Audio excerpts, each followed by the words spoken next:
America से 104 अवैध अप्रवासियों को लेकर अमेरिकी सैन्य विमान 5 फरवरी को भारत की जमीन पर उतरा तो सिर्फ 104 भारतीयों को यहाँ नहीं उतारा, बल्कि भारत की जमीन पर बड़ा विवाद भी उतार दिया। ये विवाद था भारतीयों की हालत को लेकर। सभी भारतीयों को हाथों में हथकड़ी और पैरों में बेड़ी बांधकर लाया गया था। इस पूरे मुद्दे को लेकर विपक्षी दल केंद्र सरकार पर हमलावर है।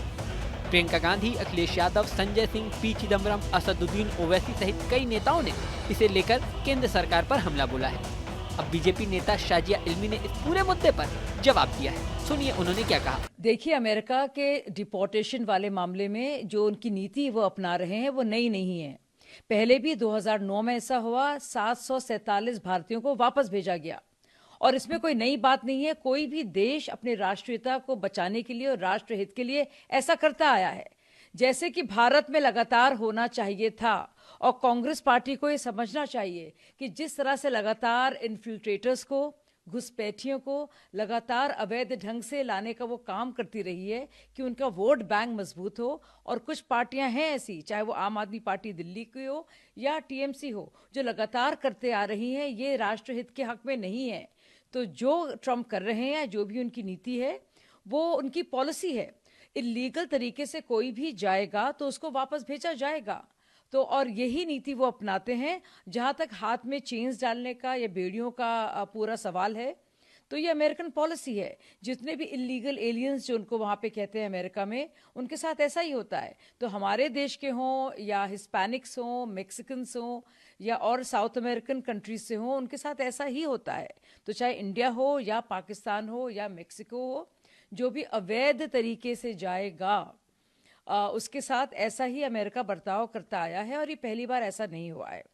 और दूसरी ज़रूरी बात मैं कहना चाह रही हूँ कि राष्ट्रहित के लिए सब राष्ट्र काम करते हैं, लेकिन ये हमारा ऐसा वाहिद देश है जहाँ पे कुछ ऐसी पार्टियाँ हैं जो अपनी वोट बैंक की राजनीति के लिए घुसपैठियों को न सिर्फ स्वीकार करती हैं, बल्कि देश की जो पूरी रिसोर्सेज हैं, संसाधन हैं, उनको बांटती हैं।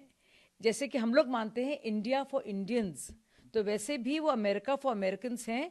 और जहाँ तक बात है इंडियंस की जो वहाँ पे हैं, चाहे वो भारतीय मूल के कैश पटेल हों, चाहे विवेक रामास्वामी हो, इतने ढेर सारे इंडियन अमेरिकन्स को इतने ढेर सारी अहम किरदार और भूमिका निभाने का वहाँ पे मौका मिला है।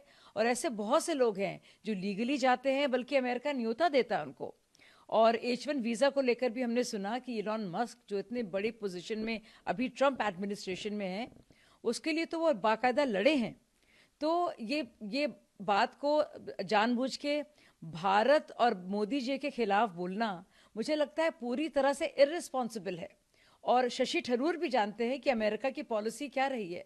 तो प्रियंका गांधी जी, राहुल गांधी जी थोड़ा समझें, अध्ययन करें कि क्यों ज़रूरी है अवैध तरीके से जो रेसिडेंट्स हैं, उनको घुसपैठी हैं, उनको अपने देश में लाना, और उससे सीख लें। बल्कि और ये पहली बार भी नहीं हुआ है, लगातार होता रहा है। 2009 में किसकी सरकार थी? प्रियंका गांधी जवाब आपको दे देंगी। शशि थरूर जी से पूछिए कि अमेरिकन पॉलिसी इलीगल एलियंस को लेकर या इन्फिल्ट्रेटर्स को लेकर क्या है। वो उनको चेन्स में बांधते हैं, ये उनकी पॉलिसी है, तो उसमें कुछ अमानवीय नहीं। अब शाजिया इल्मी के बयान पर विपक्षी दल कैसे रिएक्ट करते हैं, ये तो बड़ा सवाल होगा। हालांकि इससे पहले 6 फरवरी को ही इस पूरे मुद्दे पर विदेश मंत्री एस जयशंकर ने संसद में जवाब दिया। उन्होंने कहा, यदि कोई नागरिक विदेश में अवैध रूप से रहता पाया जाता है तो उसे वापस बुलाना सभी देशों का दायित्व है। साथ ही उन्होंने कहा कि हम यह सुनिश्चित करने के लिए अमेरिकी सरकार से संपर्क कर रहे हैं कि निर्वासितों के साथ किसी तरह का दुर्व्यवहार न हुआ हो। लोगों को हथकड़ी लगाए जाने के मुद्दे पर विदेश मंत्री ने कहा कि अवैध लोगों को हथकड़ी लगाना अमेरिका की पॉलिसी है। उन्होंने ये भी आंकड़ा बताया कि जो 104 अवैध अप्रवासी वापस भेजे गए हैं, वो कोई नया मामला नहीं है, बल्कि 2009 से लेकर अब तक 15,000 से ज्यादा भारतीय डिपोर्ट किए गए। यहाँ आपको ये भी बता दें कि जो 104 भारतीय डिपोर्ट किए गए हैं, उनमें 33 हरियाणा के, 33 गुजरात के, 30 पंजाब के, 2 यूपी के और 3 महाराष्ट्र के, साथ ही 2 चंडीगढ़ के हैं। इस वीडियो में फिलहाल इतना ही। बने रहें न्यूज नेशन के डिजिटल प्लेटफॉर्म पर। न्यूज नेशन अब व्हाट्सएप पर। खबरों की ताजा अपडेट के लिए न्यूज नेशन के इस QR कोड को स्कैन करें।